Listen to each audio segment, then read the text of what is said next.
Assalamualaikum warahmatullahi wabarakatuh. Baiklah, di sini kami akan mempresentasikan hasil diskusi kelompok kami mengenai psikologi kesehatan mental. Di sini izin kepada Bapak Bebas Dirga Duatara, SPSI, MA, dan rekan-rekan semuanya. Baiklah, di sini beranggotakan 4 orang yaitu dengan saya sendiri, Putri Tasya Dewita dengan NIM 24043125 dan Ahmad Nabil Rizky dengan NIM 24089072, Andra Jeffrey Yaldi dengan NIM 24089076, Hanan Hasrawi dengan NIM 24367066. Baik, di sini pemaparan pertama akan dibacakan oleh saya sendiri, yaitu mengenai apa itu kesehatan mental. Jadi, kesehatan mental adalah keadaan kesejahteraan di mana seseorang menyadari kemampuannya sendiri dapat mengatasi tekanan hidup yang normal, dapat bekerja secara produktif dan bermanfaat, dan mampu memberikan kontribusi bagi komunitasnya. Lanjut, materi selanjutnya akan dibacakan oleh Andra. Kepada Andra dipersilakan. Baik, terima kasih kepada moderator. Selanjutnya saya akan menyampaikan tentang dimensi kesehatan mental. Yang pertama, dimensi kognitif, yaitu berupa aspek yang berkaitan dengan kemampuan berpikir, memahami, meningkat, dan memecah masalah. Dalam proses pembelajaran, dimensi kognitif menunjukkan bagaimana seseorang memperoleh dan mengolah atau menggunakan informasi untuk mencapai tujuan. Yang kedua, dimensi emosional, berupa aspek yang berkaitan dengan perasaan, emosi, sikap dan kemampuan seseorang dalam mengenali atau mengelola serta mengekspresikan emosi secara tepat. Dimensi ini berperan penting dalam pembentukan kepribadian, hubungan sosial, dan kemampuan individu. Yang ketiga, dimensi sosial, yaitu berupa aspek yang berkaitan dengan kemampuan individu untuk berinteraksi, berkomunikasi, bekerja sama, dan membangun hubungan yang baik. Dimensi sosial mencerminkan bagaimana seseorang menyesuaikan diri dengan normal, nilai, dan aturan yang berlaku. Yang ketiga, dimensi spiritual, yaitu berupa aspek yang berkaitan dengan keyakinan, nilai-nilai hidup, makna, keberadaan, serta hubungan seseorang dengan Tuhan.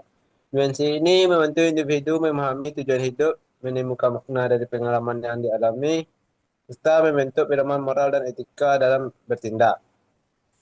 Selanjutnya, moderator. Selanjutnya, faktor-faktor yang dapat mempengaruhi kesehatan mental. Yang pertama, faktor biologis, yaitu berupa faktor yang berasal dari kondisi fisik dan fungsi tubuh yang dapat mempengaruhi kesehatan mental seseorang. Faktor ini dapat mempengaruhi kesehatan mental. Yang kedua, faktor psikologis, berkaitan dengan kondisi kejiwaan, pola pikir atau emosi dan kepribadian seseorang. Yang ketiga, faktor sosial, mencakup berbagai kondisi lingkungan dan hubungan sosial yang mempengaruhi kesehatan mental seseorang. Contohnya dukungan dari keluarga, teman, dan masyarakat. Selanjutnya, faktor spiritual. Faktor ini berkaitan dengan keyakinan, nilai hidup, tujuan hidup, dan hubungan seseorang dengan Tuhan atau sesuatu yang dianggap memiliki makna mendalam. Baik, berupa memberikan ketenangan batin, harapan, rasa syukur, serta kekuatan. Baik, sekian dari saya kembalikan kepada moderator. Baik, terima kasih kepada Andra Jeffrey Yaldi. Selanjutnya, materi ketiga akan dibacakan oleh Hanan. Kepada Hanan dipersilahkan. Baik, terima kasih moderator. Selanjutnya saya akan menyampaikan materi tentang manfaat kesehatan mental bagi individu. Terdapat dari 3 aspek, yaitu dapat kita lihat dari aspek kognitif, aspek emosional, dan aspek fisik. Yang pertama, manfaat kesehatan mental dari sisi kognitifnya. Yang pertama, kemampuan berpikir kritis dan kreatif yang lebih tajam. Yang kedua, konsentrasi, memori, dan kapasitas belajar yang optimal. Yang ketiga, kemampuan mengambil keputusan secara tepat dan rasional. Yang keempat, fleksibilitas, konektif, mampu beradaptasi dengan situasi baru. Dan yang terakhir, produktivitas dan kinerja akademik atau kerja yang lebih baik.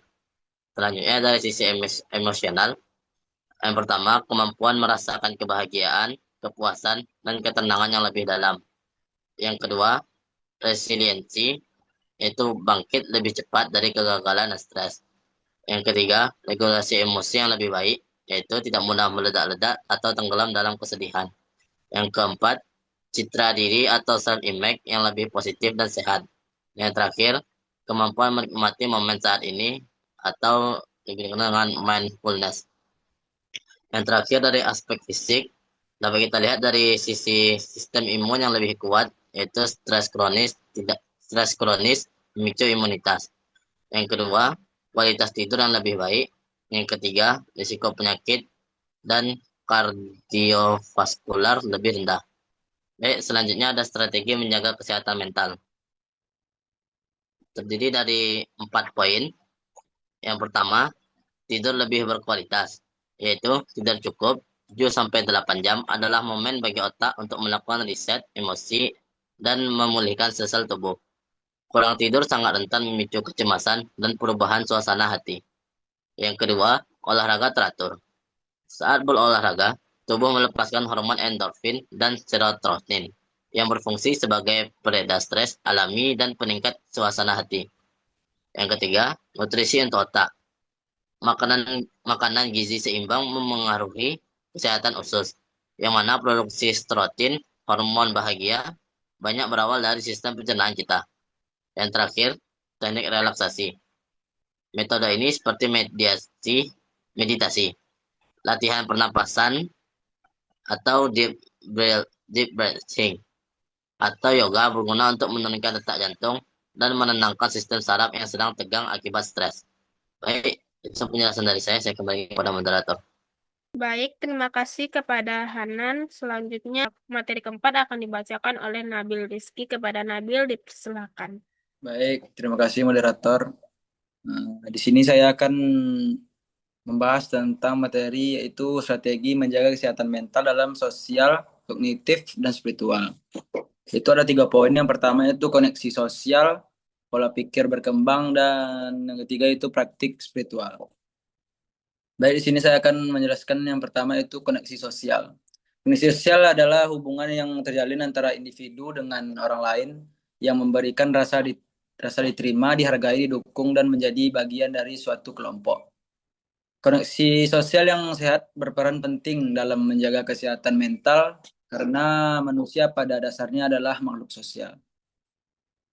Manfaat koneksi sosial bagi kesehatan mental yaitu yang pertama mengurangi stres dan kecemasan, yang kedua meningkatkan rasa percaya diri, yang ketiga itu memberikan dukungan emosional saat menghadapi masalah, yang keempat yaitu mengurangi perasaan kesepian dan isolasi sosial. Cara membangun koneksi sosial yang sehat yaitu ada 5 poin. Itu yang pertama aktif berkomunikasi dengan keluarga dan teman. Yang kedua, mengikuti organisasi atau komunitas positif. Yang ketiga, itu menjadi pendengar yang baik. Yang keempat, menghargai perbedaan pendapat. Yang kelima, itu menjaga hubungan dengan sikap empati dan saling mendukung. Nah, itu yang kedua, ada pola pikir berkembang. Pola pikir berkembang adalah keyakinan bahwa kemampuan, kecerdasan, dan keterampilan dapat terus berkembang melalui usaha, pembelajaran, dan pengalaman. Konsep ini diperkenalkan oleh Carol Dweck. Karakteristik growth mindset yaitu melihat tantangan sebagai kesempatan belajar, tidak mudah menyerah saat menghadapi kegagalan, menganggap kritik sebagai masukan yang membangun, fokus pada proses bukan hanya hasil. Poin ketiga itu praktik spiritual. Praktik spiritual adalah aktivitas yang membantu seseorang menemukan makna hidup, ketenangan batin, serta hubungan yang lebih dalam dengan Tuhan, diri sendiri, sesama manusia, dan alam sekitar. Spiritualitas tidak hanya berkaitan dengan ritual keagamaan, tetapi juga nilai, tujuan hidup, dan kesadaran. Bentuk praktik spiritual itu yang pertama berdoa dan beribadah secara rutin. kedua membaca kitab suci dan merenungkannya. Yang ketiga itu berzikir atau meditasi. Yang keempat melatih rasa syukur setiap hari. Kesehatan mental yang baik dapat dibangun melalui 3 aspek penting di atas. Koneksi sosial membantu individu memperoleh dukungan emosional, growth mindset, membangun kemampuan menghadapi tantangan dengan positif. Sedangkan praktik spiritual memberikan makna hidup dan ketenangan batin. Baik, materi selanjutnya itu latihan kesadaran diri. Itu di sini ada 3 poin. Yang pertama, perhatikan nafas secara perlahan. Yang kedua, sadari apa yang sedang dirasakan. Yang ketiga, fokus pada momen saat ini. Nah, poin pertama itu perhatikan nafas secara perlahan. Memperhatikan nafas adalah latihan dasar kesadaran diri yang dilakukan dengan mengarahkan perhatian pada proses bernafas. Teknik ini membantu menenangkan pikiran dan membawa fokus kembali ke saat ini. Cara melakukannya itu duduk atau berdiri dengan posisi nyaman. Tarik nafas perlahan melalui hidung dalam 4 hitungan. Tahan nafas selama 2-4 hitungan. Menghembuskan nafas perlahan melalui mulut selama 4-6 hitungan. Fokus pada sensasi udara yang masuk dan keluar. Manfaatnya itu ketika seorang fokus pada nafas, pikiran menjadi lebih tenang sehingga lebih mudah menghadapi tekanan dan mengambil keputusan yang lebih jernih. Poin kedua yaitu sadari apa yang sedang dirasakan. Kesadaran emosi adalah kemampuan mengenali dan memahami perasaan yang muncul tanpa langsung menilai atau menolaknya.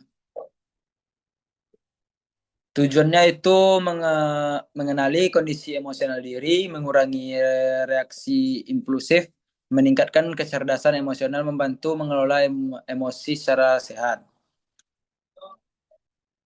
Manfaatnya itu dengan mengenali emosi, seseorang dapat memahami kebutuhan dirinya dan merespon situasi secara lebih bijaksana.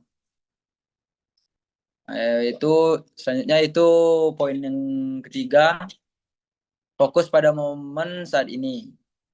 Fokus pada momen saat ini adalah kemampuan memberikan perhatian penuh terhadap apa yang sedang terjadi tanpa terjebak pada masa lalu atau terlalu khawatir tentang masa depan. Contoh praktiknya itu ada yang pertama itu saat makan, perhatikan aroma makanan, rasakan teksturnya, dan nikmati setiap gigitan tanpa bermain ponsel atau memikirkan hal lain. Contoh yang kedua itu ada saat berjalan, rasakan langkah kaki, perhatikan suara di sekitar, dan nikmati suasana yang ada. Manfaat ini yaitu fokus pada saat ini membantu mengurangi kecemasan, meningkatkan ketenangan batin, serta membantu seseorang lebih sadar dan menghargai kehidupannya. Latihan kesadaran diri dapat dilakukan melalui 3 langkah tersebut. Ketiga latihan tersebut membantu seseorang mengenali diri dengan lebih baik, mengelola emosi secara sehat, serta menjaga kesehatan mental dalam kehidupan sehari-hari. Baik, hanya itu yang dapat saya sampaikan. Saya kembalikan kepada moderator. Baik, saya akan menjawab pertanyaan dari Novel Mubarok. Pertanyaannya itu, seseorang kehilangan pekerjaan dan mengalami kesulitan ekonomi. Jelaskan bagaimana ketahanan diri, resiliensi dapat membantu orang tersebut bangkit kembali dan faktor apa saja yang mendukung proses tersebut. Jawabannya adalah ketahanan diri atau resiliensi merupakan kemampuan seorang untuk beradaptasi dan bangkit kembali ketika menghadapi kesulitan, tekanan, atau kegagalan dalam hidup. Dalam kasus kehilangan pekerjaan, resiliensi membantu individu untuk tidak terpuruk dalam kesedihan dan keputusan secara berkepanjangan. Orang yang memiliki resiliensi tinggi akan lebih mampu menerima kenyataan, mengolah emosi negatif, mencari solusi alternatif, serta melihat kesulitan sebagai peluang untuk belajar berkembang.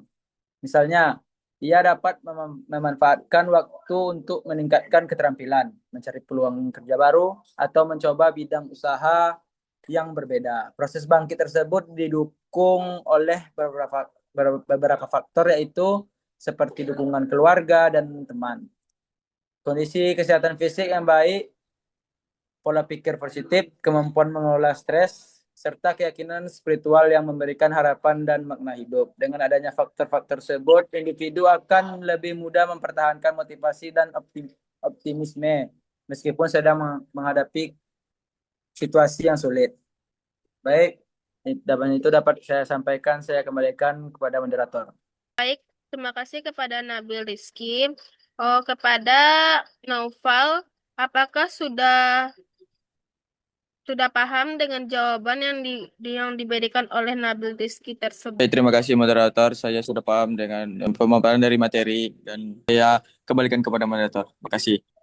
Baik, selanjutnya eh, pertanyaan ketiga akan dijawab oleh Hanan. Kepada Hanan, dipersilakan.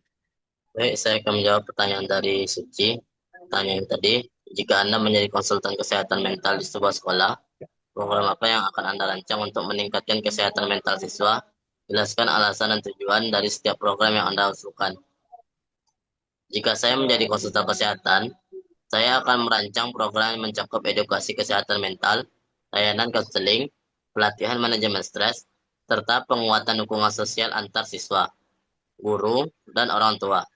Program edukasi kesehatan mental bertujuan meningkatkan pemahaman siswa tentang pentingnya menjaga kesehatan mental dan mengenali tanda-tanda masalah psikologi sejak dini. Layanan konseling disediakan agar siswa memiliki tempat yang aman untuk mengungkapkan perasaan dan memperoleh bantuan profesional ketika menghadapi masalah. Selain itu, pelatihan manajemen stres dan mindfulness bertujuan membantu siswa mengendalikan emosi serta meningkatkan kemampuan menghadapi tekanan akademik maupun sosial. Program dukungan sosial juga penting karena hubungan yang positif dengan teman, guru, dan keluarga dapat menjadi faktor pelindung terhadap gangguan kesehatan mental. Program-program tersebut dirancang tidak hanya untuk mengatasi masalah yang sudah muncul, tetapi juga untuk membangun ketahanan mental agar mampu berkembang secara optimal dalam lingkungan sekolah. Baik, itu jawaban dari saya kembalikan kepada moderator. Baik, terima kasih kepada Hanan. Selanjutnya, pertanyaan keempat akan dijawab oleh saya sendiri. Pertanyaan dari Zafran. Di sini, bagaimana cara menyeimbangkan tuntunan produktivitas di era modern dengan kebutuhan menjaga kesehatan mental? Baik, di sini saya akan menjelaskan dengan menyeimbangkan tuntutan produktivitas dengan kesehatan mental memerlukan kesadaran bahwa produktivitas yang berkelanjutan tidak hanya ditentukan oleh jumlah pekerjaan yang diselesaikan, tetapi juga oleh kondisi fisik dan psikologis yang sehat. Banyak yang terjebak dalam budaya kerja yang menganggap kesibukan sebagai ukuran keberhasilan, sehingga mengabaikan kebutuhan istirahat dan kesejahteraan diri, padahal itu produktivitas yang berlebihan tanpa pengelolaan yang baik dapat menyebabkan stres kronis, kelelahan emosional, dan burnout.